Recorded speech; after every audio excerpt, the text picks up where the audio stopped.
Hey, good morning, sisters and brothers.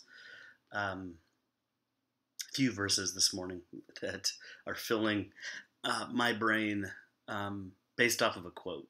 And so I'll come back to that quote by a guy named Andrew Walker. But Colossians 1 19 through 20, this is Paul saying, "For God was pleased to have all his fullness dwell in him, being Jesus, and through him, through Jesus, to reconcile to himself all things." Reconcile, put back together, put all things back together.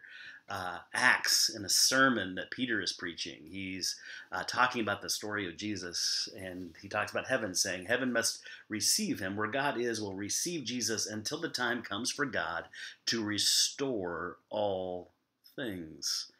To reconcile all things, put all things back together. That's Paul. Peter, restore, put all things back together. Jesus himself, Matthew 19, verse 28. He's looking at his trainees and he says, Truly I tell you, at the renewal of all things, the Son of Man, myself, will sit on his glorious throne. And then he goes on to teach.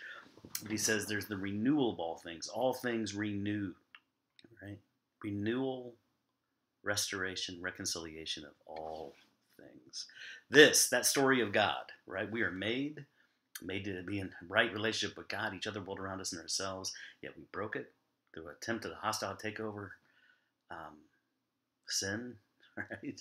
And everything is broken, and yet Jesus enters the story, and through him he's reconciling us and all things, and then invites us to join him in that story until the day when all things are fully reconciled, restored, renewed. Here's the quote. Andrew Walker, we live in a Genesis 3 world with a Genesis 1 blueprint on the trajectory to a Revelation 21 future. I'm just sitting with the hope of that because it can be easy today to see nothing but Genesis 3, right? The way things aren't supposed to be in us and around us. And yet there's hope.